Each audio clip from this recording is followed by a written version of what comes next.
বৃষ্টি দেখলে যে বেকসুম খালি ভালোই লাগবো তা কিন্তু না। বৃষ্টি মাঝে, মাঝে বিরক্তিরও কারণ হয়, আবার কিছু, কিছু এলাকায় ভোগান্তির কারণ হয়ে দাঁড়াইছে।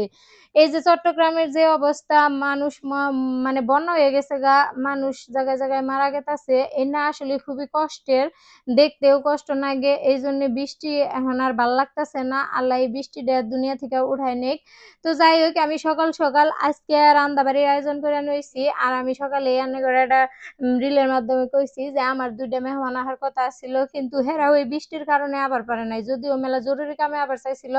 কিন্তু আমার এনে গুড়ি, গুড়ি বৃষ্টি পড়লেও হেনে মানে ঝুম বৃষ্টি পড়ছে। মানে সারাদিন আর কোনোভাবে বাইরে হওয়ার সিস্টেম আসাল না। যার কারণে আবার পারে নাই। তো এত শিগগির আমি মসলা কষাই লইছি। আর এনু গুঁড়া মাছও চড়চড়ি করে নামাইছি। আর মাংসটা ধুইয়া পরিষ্কার করে জরান দিয়ে থুয়ে দিছিলাম। হেডা আমি এই কষানি মসলার মধ্যে দিয়ে দিলাম। গোস্তটা আমি ব্যাগ সময় আবার করে পাক করি। হঠাৎ মাঝে মধ্যে যে সময় বিপদে পড়ি সেই সময় মনে করলেন যে হাতে মাহাইয়া পাক করি। আর এমবুড়া গোস্ত চড়াই দিয়া থুইয়া মেয়েরে পাঠাইছিলাম হাগের নিগে। এই যে মেয়ে ২ আড়ি কলমি শাক লই আইলো। এই কলমি শাকটি এখন বাইছা নুমু। আমি মোটমাট রান্দাবাড়ি করছি, মনে করলেন ডিম বোনা করছি, গুঁড়া মাছ চচ্চড়ি করছি, আর এই শাক ভাজছি, তার মধ্যে আবার গরুর গোস্ত, আর নগে মনে করলেন যে পোলাও রান্ধিছিলাম রাইস কুকারে।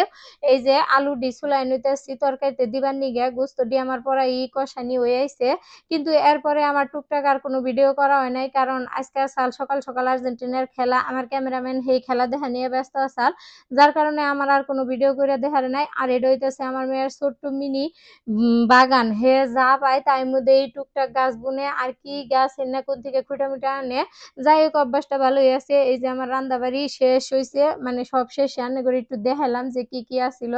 আর এটা হইতেছে পোলাও। যেহেতু হেরা আবার পান নাই তাই আর কি করবো, দুঃখের বিষয় নিজেরাই দুপুর বেলায় খাইছি। আর কিচ্ছুই করার নাই, যেহেতু রান্দা হয়ে গেছে গাইনা তো আর থুয়ে দেন যাবো না অবাই, সেই জন্য নিজেরাই আগে খাইয়ে নিলাম। আর এই যে আমি বেকের খাবার বাড়তাছি, বাইরে নিজেও খাবার বইয়া পড়বো। আর মনে করলাম যে বেকারি দিবার যায় দেখা যায় নিজের খাইতে খাইতে মেলা বেলা হয়ে যায় গা, সেই জন্য করলাম যে হ্যাঁ নগে নগে আমিও খাইয়ে উঠি।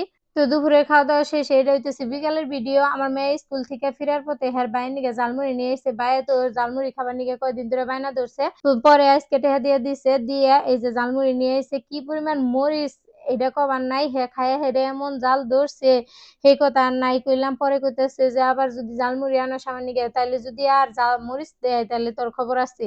এই হলো অবস্থা। বিকালে গেছিলাম আঁশের নিগে, আঁশটি মনে করার লাইন উঠা হে এমন সময় আবার মানুষ দেখে আবারও নাম্বার নিগে চায়। এই না বৃষ্টি কাইতানের মধ্যে যে কি একটা যন্ত্রণাদায়ক জিনিস, কারণ মানুষ চলাফেরা খাহারে কিন্তু আশকুর কার গতি থাকে না, এনারা একটু বিপদে পড়ে জায়গা। তো তারপরে আমি আমার বাড়ির সামনের এই যে প্রকৃতির ডানে করে একটু দেখাইলাম কি বানাগলো আমার আজকের ভিডিওটা, একটু কমেন্ট করে থুয়ে যাবেন, ভালো লাগলে একটা শেয়ার দিবেন। আর যদি মনে করলেন যে ভালো না লাগে তাহলে এটা কমেন্ট বক্সে কয়ে থুয়ে যাবেন। ব্যাকে ভালো থাকবেন, আল্লাহ হাফিজ।